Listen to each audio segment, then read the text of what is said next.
emergencia al cerrar la circulación en uno de los puentes más utilizados de Guadalajara. Vamos a cerrar un puente así por prepotencia, literal, porque soy Fofo Márquez. Si lo volvemos a ver en Guadalajara, lo vamos a secuestrar y ni tu dinero te podrá ayudar. Quiero pedirles una disculpa pública a toda la gente que se ofendió. ¡Asustó mi rey! Con Jalisco no, viejo. En un mundo donde los adolescentes bailan entre memes y desafíos virales, la vida puede sentirse como un juego, pero ¿qué sucede cuando un famoso adolescente recibe una dosis inesperada de realidad cortesía de un cártel mexicano? Sumérgete con nosotros en esta historia que demuestra que, a veces, la vida real puede lanzar un desafío mucho más serio que cualquier tendencia en las redes sociales. Esta es la crónica donde un joven conocido como Fofo Márquez, creador de contenido, famoso por su excéntrico estilo de vida y los recurrentes escándalos que protagoniza. Esta vez, la razón de su fama fue la principal causa del conflicto en el que cayó. En su osadía desafió a un poderoso cártel mexicano, desencadenando consecuencias imprevisibles que lo llevaron a lamentar su atrevimiento. El ingenioso truco de Márquez, que rápidamente obtuvo atención mediática como Carroñeros, atrajo la atención del público y la predominante crítica. Sin embargo, lo que nunca imaginó fue que su destreza no solo lo pondría en el ojo del huracán, sino que atraería la vista de un cártel mortífero. ¿Quién era este individuo y por qué un cártel completo decidió enviarle una advertencia tan contundente? Fofo Márquez, originalmente llamado Rolo, vino al mundo el 15 de julio de 1997, naciendo prácticamente con una cuchara de plata en la boca.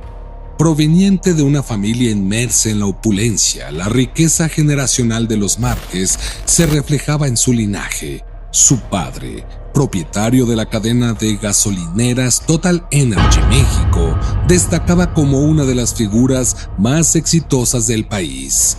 Esta prosperidad no era nueva en la familia, ya que tanto su abuelo como su bisabuelo habían cosechado notoriedad por alcanzar éxito extraordinario en sus respectivos negocios. Entendiendo que, aunque los detalles sobre su infancia son escasos, se revela que el joven alcanzó la fama en internet gracias a su extravagante estilo de vida, documentado en plataformas como TikTok e Instagram. Contrario a la creencia popular, este aseguraba que su contenido no estaba destinado a fines lucrativos, sino que era simplemente un pasatiempo. No obstante, sus videos derrochaban una ostentosa exhibición de riqueza, desde derroches en discotecas hasta su asombrosa colección de autos de alta gama y exclusiva indumentaria de diseñador. Con una base de seguidores en aumento, se convirtió en una figura controvertida. Sus hábitos de gasto despertaron críticas feroces, pero él continuó viviendo sin restricciones. La historia da un giro cuando el joven millonario pisa terreno equivocado con un comentario un tanto insensible sobre la muerte de Julián Figueroa, hijo de la actriz Maribel Guardia y el fallecido ícono musical Joan Sebastián. A pesar de las críticas y repudio en línea, Fofo persistió en su camino, marcando su posición como un influencer y celebridad de las redes sociales. La trama se desarrolla alrededor de su ocurrencia que desencadenó una reacción que ni él ni su familia podían haber anticipado. En su búsqueda de la fama en las redes sociales, Fofo, acompañado de sus amigos, protagonizó un video lleno de extravagancias, recorriendo las calles de Guadalajara en lujosos autos, mientras aceleraban motores y atraían miradas hablando en español y luego en inglés. Destantaba un alboroto proclamado Illuminati. La caravana de autos exóticos desde BMW hasta Porsche se detuvo en una gasolinera y la coincidencia quiso que todos quedaran sin gasolina simultáneamente. Después de desafiar el tráfico y competir en la carretera, el grupo decidió cerrar el concurrido puente Matute Remus en Guadalajara. Ansioso por mostrar su riqueza, anunció su intención de cerrar el puente y realizar TikToks mientras bloqueaban el tráfico. La situación se intensificó cuando los conductores molestos tocaron las bocinas, pero Fofo, lejos de amilanarse, se burló de ellos. Grave error. Este acto de provocación tuvo repercusiones inesperadas.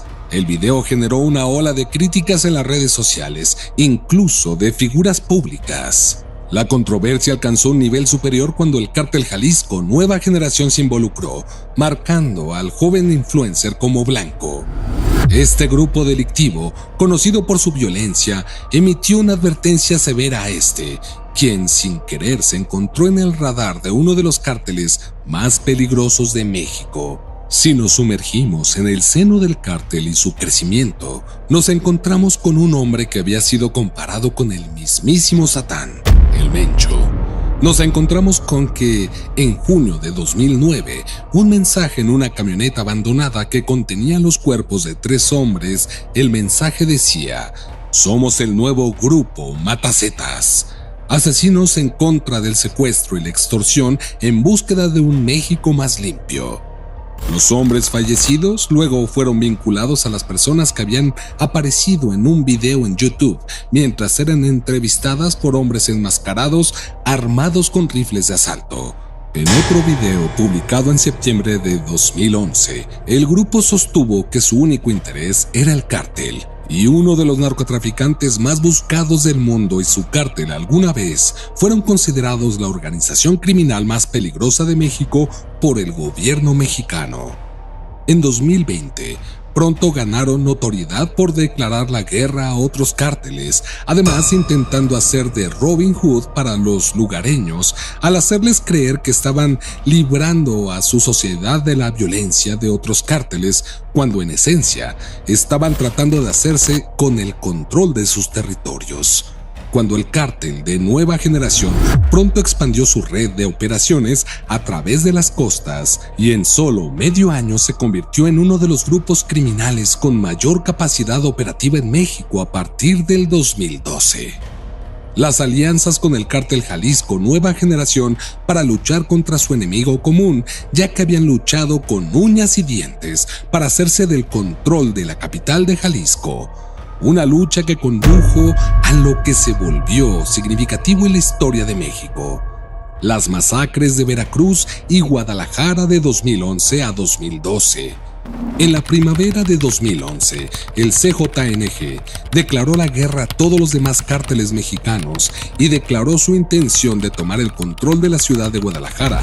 La lucha por reclamar las ciudades fue tan intensa que el 20 de septiembre de 2011, 2 camiones con 35 cadáveres fueron encontrados en un paso subterráneo cerca de un centro comercial en Veracruz. Algunas de las víctimas estaban atadas de manos y mostraban signos de haber sido torturadas, según informó El Universal, alrededor de las 5 de la tarde. Ese día, un número indeterminado de vehículos bloquearon una importante avenida en Boca del Río y hombres armados abandonaron 2 camiones en medio de la carretera. Abrieron las puertas de los camiones y sacaron los 35 cadáveres, dejando un mensaje escrito detrás del escalofriante mensaje: "No más extorsiones, no más asesinatos de gente inocente, zetas en el estado de Veracruz y políticos ayudándolos. Esto les va a pasar a ustedes, o les podemos disparar como le hicimos a ustedes. Gente de Veracruz, no se dejen extorsionar. No pagar por protección, si lo haces es porque quieres esto. Es lo único que pueden hacer estas personas perdidas. Esto les va a pasar a todos los zetas que siguen operando en Veracruz. Este territorio tiene un nuevo propietario". 4 días después, el grupo se atribuyó los asesinatos y dijo en un video: "Dejemos que la sociedad en general esté segura y confíen que podemos".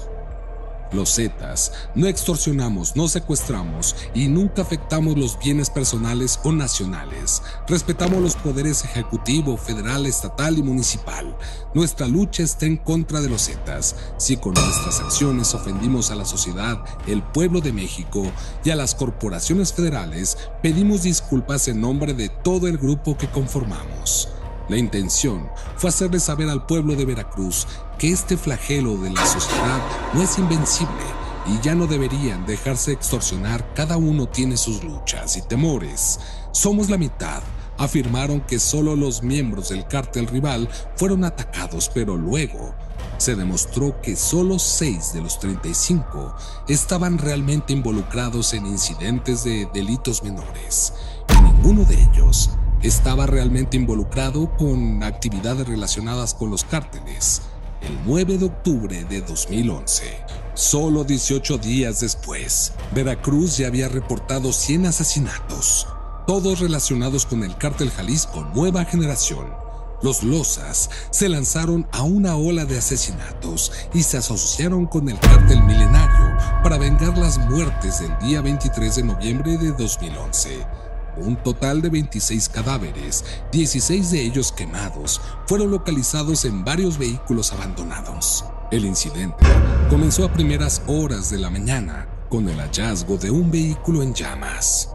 Cuando las fuerzas policiales lograron apagarlo, bajo las llamas se encontraron dentro del vehículo una docena de cuerpos quemados hasta morir y con restos de madera encima de ellos. Todas las víctimas fueron esposadas. Más tarde esa mañana, llamadas anónimas de civiles notificaron a la policía de otro vehículo en los límites del norte de la ciudad que estaba en marcha.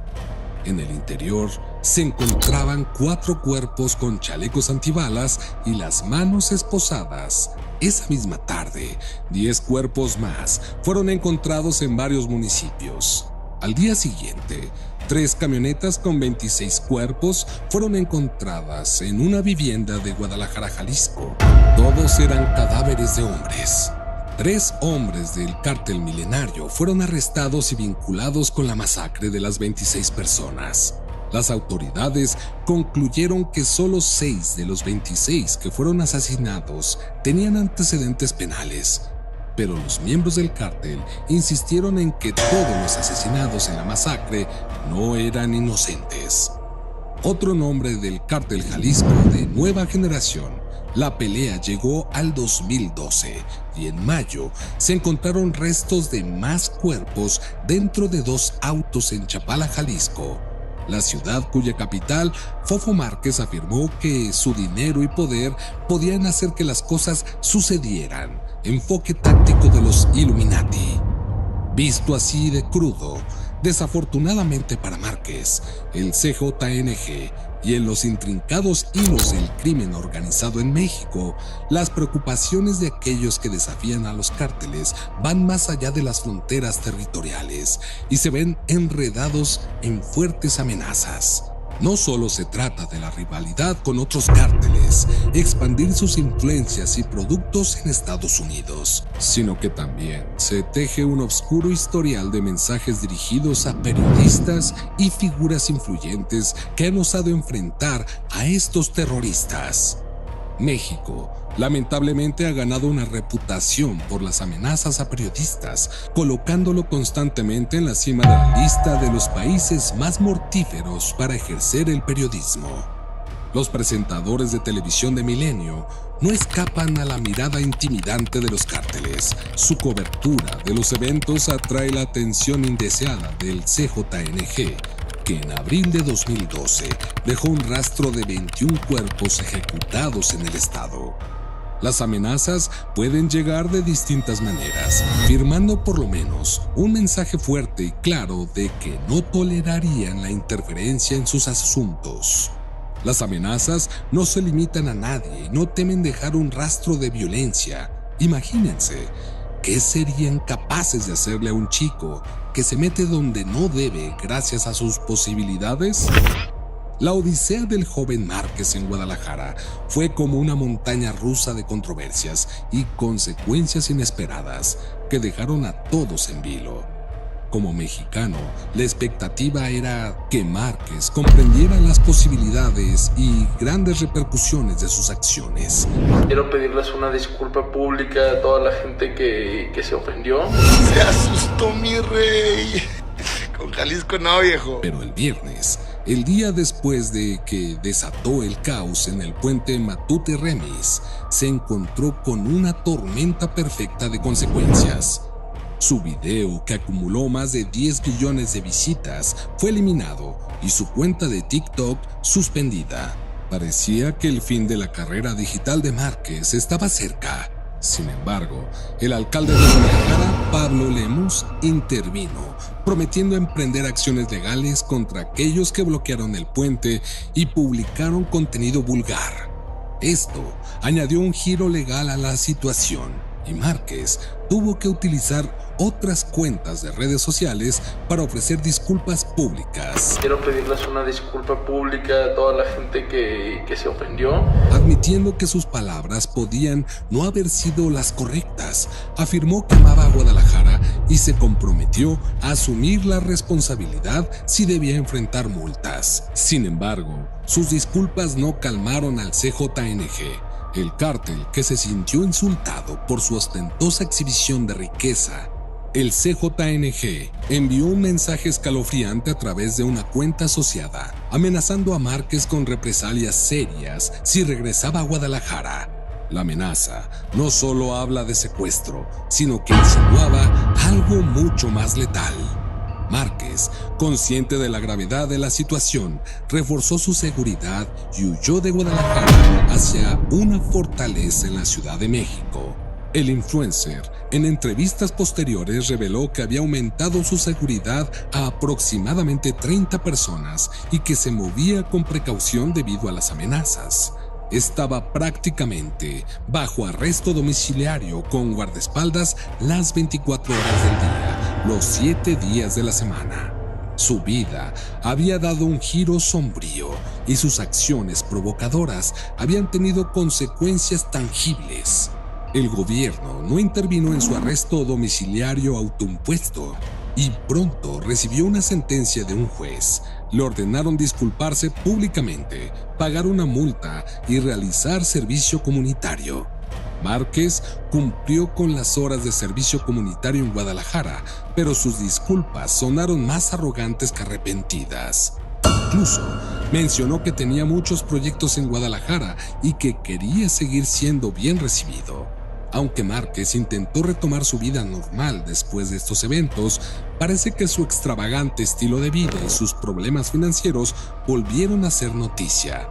Las deudas acumuladas durante una noche de fiesta con Karely Ruiz se sumaron a la controversia. La relación entre ellos, que comenzó con videos de lujos compartidos, terminó en acusaciones de deudas impagadas. Es así como el influencer, alguna vez conocido por su vida salida de una película y sus controversias en las redes sociales, parece haber encontrado sus límites. A pesar de sus intentos de reinventarse y crear contenido más responsable, sigue siendo una figura polarizante, atrapada en un torbellino de escándalos y consecuencias. Su historia es un recordatorio de los peligros de mezclar la influencia digital con la realidad peligrosa de ciertos círculos, especialmente en el contexto del crimen organizado en México. El delicado equilibrio entre la influencia digital y el crimen organizado en México ha creado una narrativa compleja y preocupante. La aparición de influencers que buscan destacar su estilo de vida lujoso y extravagante, a menudo rozando la ostentación, ha captado la atención no solo de sus seguidores, sino también de grupos vinculados al narcotráfico. Estos influencers, a veces denominados niños ricos o niños fresas, utilizando plataformas como TikTok e Instagram para exhibir sus riquezas, mostrando autos lujosos, mansiones, ropa de diseñador y fiestas exclusivas, permite que esa misma libre exposición a menudo despierte críticas y, en algunos casos, como acabamos de comprobar, represalias por parte de cárteles y grupos delictivos. La conexión entre influencers y narcotraficantes se vuelve más evidente cuando los primeros cruzan ciertos límites. Realizar acciones provocativas o desafiantes que pueden ofender a los cárteles, bloquear puentes, interrumpir el tráfico o desafiar directamente a organizaciones criminales puede poner en peligro la seguridad de estos influencers. La delicadeza radica en el hecho de que los cárteles, conocidos por su violencia extrema, no toman a la ligera los desafíos a su autoridad, incluso si provienen de figuras públicas en las redes sociales. La línea entre la exposición personal y la provocación peligrosa puede ser tenue, y las consecuencias de cruzar esa línea pueden ser severas. Su caso ejemplifica de manera contundente y el impacto duradero que las acciones en redes sociales pueden tener en la vida de una persona. Más allá de construir y mantener una reputación en línea, las repercusiones trascienden el ámbito virtual, afectando la seguridad y el bienestar general. Su posición actual evidencia la estrecha conexión entre la vida en línea y fuera de línea, ya que la confrontación con un cártel como el CJNG lo obligó a reforzar su seguridad y cambiar su ubicación para preservar su integridad física. Además, subraya cómo la reputación en línea puede influir en oportunidades profesionales, generando pérdida de patrocinios y colaboraciones. La intervención de autoridades como el alcalde que impuso sanciones legales destaca que las acciones en redes sociales no están exentas de responsabilidad legal. Además, se pone de manifiesto el impacto en la salud mental, con el estrés y la ansiedad derivados de la exposición a comentarios negativos y la necesidad de modificar drásticamente el estilo de vida. En resumen, el caso de Fofo Márquez recalca la importancia de entender las consecuencias potenciales de las acciones en línea, subrayando la necesidad de responsabilidad y consideración antes de actuar en plataformas digitales. Concluimos que los excesos siempre traen consigo consecuencias, y si no es un cambio de vida radical, ¿qué más evidencia se necesita para afirmarlo? ¿Cómo crees que la historia de Fofo Márquez podría influir en la forma que otros influencers utilizan las redes sociales? ¿Cuál es tu opinión sobre el equilibrio entre la libertad de expresión en línea y la responsabilidad por las consecuencias de esas expresiones? ¿Crees que las plataformas de redes sociales tienen un papel importante en moderar el contenido que podría tener consecuencias graves en el mundo real? ¿Cómo crees que la cultura del influencer y la búsqueda de la notoriedad pueden afectar la toma de decisiones de las personas en línea? Cuéntanos en comentarios y únete a nosotros para explorar las consecuencias misteriosas y duraderas de las acciones en línea. Dale like y suscríbete para estar al tanto de los cambios de las turbias aguas del narcotráfico y su intersección con la vida cotidiana.